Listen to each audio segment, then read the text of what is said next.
We finished the last video in the year 40 BCE, where the year began with the Parthian invasion of Syria and the eastern provinces of the Roman Republic, and it really is an empire, the Roman Republic or the Roman Empire. But Mark Antony, who was in control of the east of the empire, he wasn't able to deal with it immediately because he goes to Brundisium in order to take his wife's side on a civil war between her and Octavian. Now his wife dies and he makes good with Octavian. In fact, so good with Octavian, he marries Octavian's sister, Octavia, and they decide, all right, let's continue to be friends here. And they divide the Roman Empire, the Roman Republic, whatever you want to call it, between them, where Mark Antony keeps control of the east. You now have Octavian with control over the west, and they gave Lepidus, who's always a bit of the third wheel here, they gave him some of the southern provinces right over there. Now, it seems like all is good, but as we've already talked about, the tension between Antony and Octavian is there. It was there from the beginning. And in this video, we're going to see that it gets a lot worse.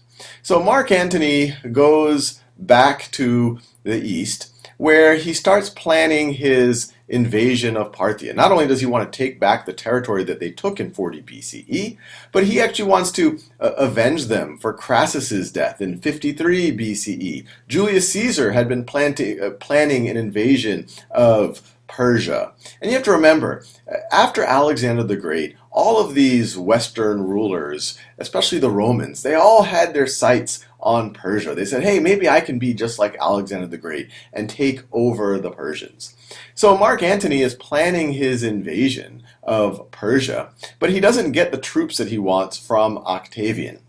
And so that starts to build the tensions even further. But he goes to his lover, Cleopatra, who is the richest woman in the world, the Pharaoh of Egypt, and says, hey, can you give me some Egyptian troops?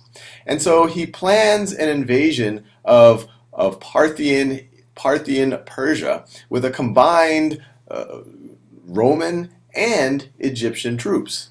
Now, unfortunately, that is a failed invasion.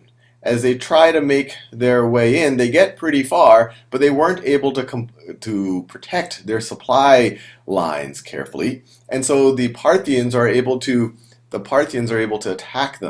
attack their supply lines. And while they do, the king of Armenia just kind of doesn't really do anything about it. And so Mark Antony is forced to retreat, and so you can imagine he's not too happy about this. The Parthians in 40 BCE were able to take all of this territory. In 36 BCE, now we are right over here. In 36 BCE, we have a failed, revenge invasion of the Parthians. He's betrayed by the Armenian king. Now, the other thing that's happening is that Lepidus is now out of the triumvirate. He tries to do a little bit of a land grab after him and Octavian go after another, governor in Sicily. But when they're successful, when Lepidus tries to take control of Sicily, Octavian says, no. Not only can you not do that, but you're now out of the triumvirate. So 36 BCE is a situation where Octavian continues to try to consolidate his power in the West. Lepidus is now out. And Mark Antony faces another, embarrassment against the Parthians. So then we get to 33 BCE. So let's see, this is 33 BCE right over here on this map. And finally, he's able to muster up enough of a force to take not revenge on the Parthians, but to take some of the territory, but in particular to take revenge on the Armenian king. And so Mark Antony, it's his first win after a while, tries to make a lot of this. And so when he goes back to Alexandria, where of course his lover Cleopatra reigns, and there he has this big celebration to say, hey, look, I went and was able to take out the king of Armenia. Now this celebration it rubs the Romans in a wrong way on a whole bunch of dimensions. One, they never really like Cleopatra. They view her as a foreign queen. They didn't like her when she was the Julius Caesar's lover. They definitely don't like her when she's Mark Antony's lover. And they're kind of peeved that he decides to go to Alexandria and do this ceremonial victory party that typically only happened in Rome. It looks like this guy doesn't really even view himself as Roman anymore. He likes to go back to Alexandria. And the real salt that he rubbed, especially in Octavian's wounds, was a speech he gave, which will later be known as the Donations of Alexandria. So what he starts doing is putting his children, especially the children that he has with Cleopatra, as the rulers of a lot of the eastern provinces. But the worst thing that he does is in that speech, in the Donations of Alexandria. This is in 33 BCE, right over here. He declares that Cleopatra's son, that was apparently the son of Julius Caesar, Caesarion, that he is the rightful heir to Julius Caesar.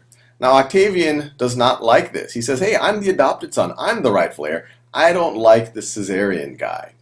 And so for the next few years, in 33 and 32 BC, so we're in this period on that timeline, we're in this period on this timeline, tensions start to get a lot worse between Octavian and Mark Antony. They are publicly accusing each other of not even being legitimate people with legitimate authority. They are really starting to question each other. They're really starting to go at each other. And it all culminates in 31 BCE. It all culminates in 31 BCE. So this is where we are right over here, with the naval battle at Actium. And for the most part, and Mark Antony and Cleopatra are both there, and they're on their heels. They're surrounded by the forces of Octavian. And the best that they can hope for is just an escape. And Antony and Cleopatra are able to escape, and it's very clear from that battle that they really only cared about saving their own hides and their own wealth. And they left the most of their navy. They return with only 60 boats to Alexandria, but they leave most of their navy to kind of have to deal with the forces of Octavian. So they were already on their heels. They have this escape in 31 BCE. Many historians will call the Battle of Actium, and this is a depiction of the naval battle at Actium right over here, as the end. After this, there was no chance really for Cleopatra and Mark Antony in any way to rival Octavian. That Octavian was now the real sole power in what is evolving from a Roman republic to a Roman empire. But Antony and Cleopatra, maybe they didn't realize it as much, they go back to Alexandria and continue to plot, seeing how they can get back at Octavian. So Octavian doesn't want much of this, so he decides to go attack them in Alexandria in 30 BCE. And Antony tries to make a lax stand against Octavian, but his soldiers really aren't in the mood to fight. So he goes back to the palace. He looks for Cleopatra. Cleopatra gets one of her servants to tell Mark Antony, because she has no mood to see him, because who knows, he's raving mad. He might want to kill her, kill him. Who knows what he might want to do. Cleopatra had her servant tell Mark Antony that Cleopatra was dead. And so Mark Antony, he's already down, his soldiers have deserted him, there's no way for him to take on Octavian, he's essentially lost. And now Cleopatra, his lover, is apparently dead. He stabs himself repeatedly in the stomach.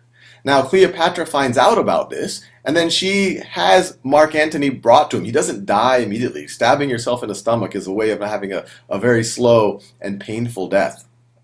And he dies essentially in her arms. And then Cleopatra is taken then by the forces of Octavian.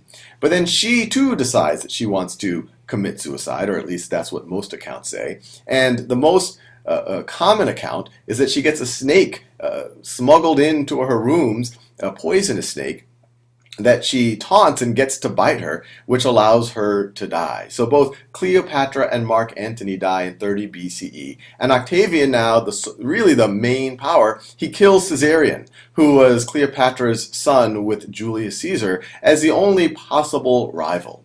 And so here we are in 30 BCE. Octavian is victorious. And then he goes back to Rome and continues to consolidate his power until we get to 27 BCE, which is often marked as the beginning of the Roman Empire, when Octavian was given the name Augustus, which means illustrious one. And from then on, he will continue to reign with more and more and more power that he continues to consolidate for many, many, many, many more decades.